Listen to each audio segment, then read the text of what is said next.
दोस्तों नमस्कार। Colonel Ajay CEO Ajay Astro Money Group First Global Astro Finance digital channel से आपसे मुखातिब होता हूं। आज गुरुवार 8 जनवरी सन 2026।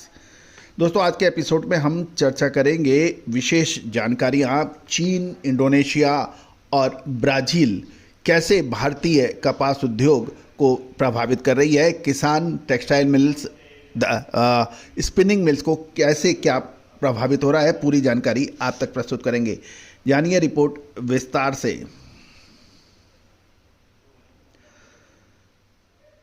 दोस्तों नमस्कार, मैं colonel Ajay CEO Ajay Astro Money Group First Global Astro Finance digital channel से आपसे मुखातिब होता हूं। आज हम बात करेंगे उस सफ़ेद सोने की जिसकी चमक भारतीय टेक्सटाइल इंडस्ट्री के लिए फीकी पड़ती जा रही है। 8 जनवरी सन 2026 की ताज़ा रिपोर्ट बता रही है कि भारत में कपास का आयात रिकॉर्ड स्तर पर हुआ है, लेकिन क्या ये हमारी मजबूती है या फिर मजबूरी, ये एक विशेष पॉइंट है।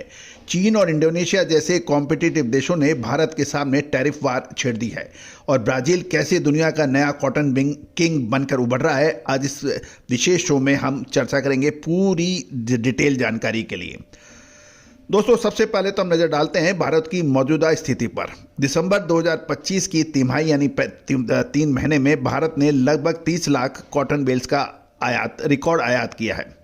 सरकार ने 19 अगस्त से 31 दिसंबर सन 2025 तक जो 11% आयात शुल्क हटाया था, उसका बड़ी मिले और व्यापारियों ने भरपूर फायदा उठाया और जमकर आयात किया और कुल मिलाकर लगभग 50 से 60 लाख बेल्स तक की पूरे आयात होने की उम्मीद है।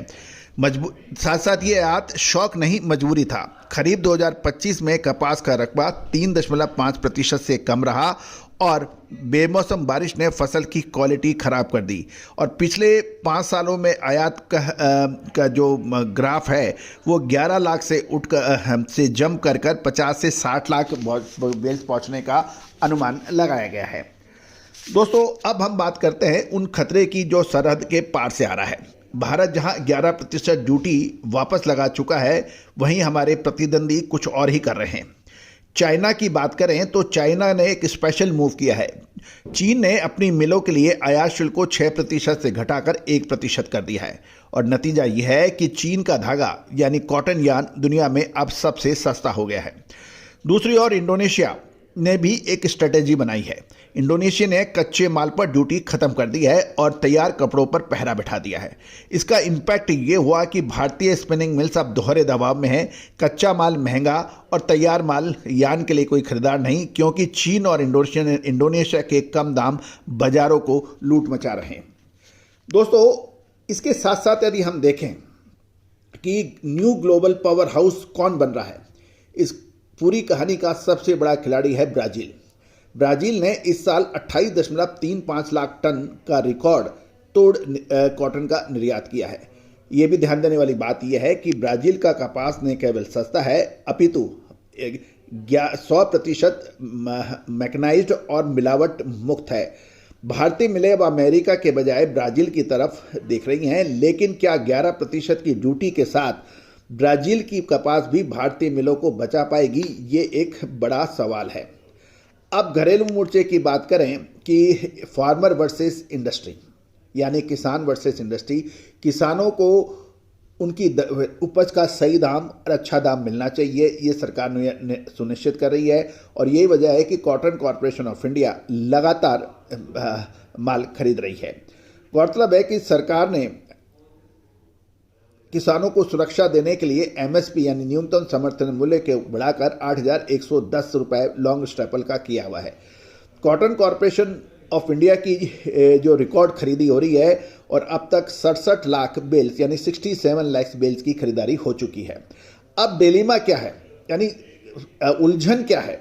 किसान खुश हैं कि उन्हें सही दाम मिल रहा है, लेकिन मिलों का कहना है कि एमएसपी और 11% ड्यूटी के कारण भारतीय कपास अंतर्राष्ट्रीय कीमतों में 10 से 15% महंगी है और अगर मिल महंगा कपास खरीदेगी तो धागा निर्यात या कैसे होगी और टेक्सटाइल इंडस्ट्री महंगा धागा खरीदेगी तो उसकी लागत बढ़ जाएगी और वो दूसरे देशों से कंपटीशन नहीं कर सकती है।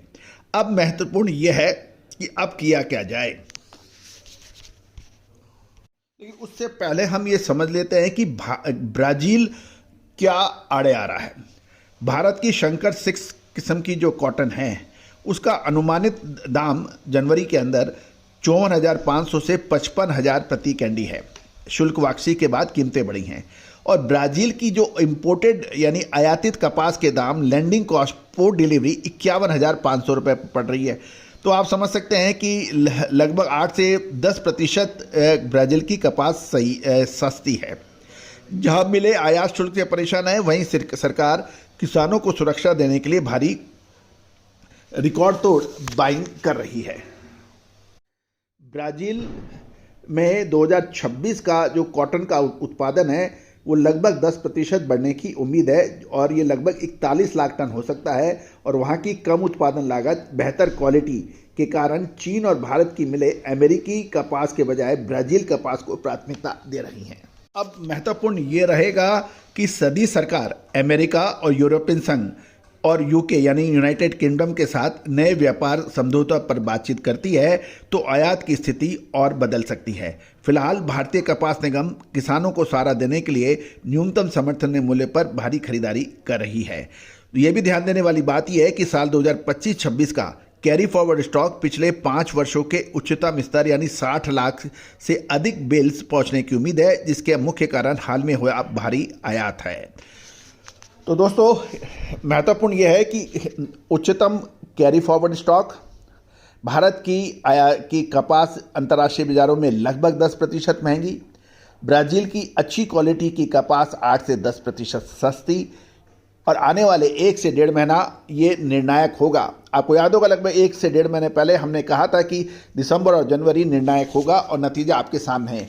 आगे विशेष अग्रिम रिसर्च रिपोर्ट के लिए आप संपर्क कर सकते हैं। All the very best, good luck. Sonakshi की रसोई में आज की स्पेशल गेस्ट है मौसमी चैटर्जी जी। ये जी नहीं, मौसमी आंटी। ओके आंटी मौसमी, तो आज आप क्या बनाएंगी? मैं क्यों बनाऊं? मैं तो गेस्ट हूँ, आप बनाओ, हम खाएंगे। एक्टिंग में तो हिट हो, अब खाना बनाओ सुपर हिट। ठाट से बनाऊंगी खाना, है ना द बेस्ट एवरीडे मसाला। आओ बनाते हैं मसालेदार छोले। छोले हर रोज के करी में एवरीडे मसाले, शाही बिरयानी में स्वाद का जायका, पटल पोस्तो और शुष्य इलिश भापा।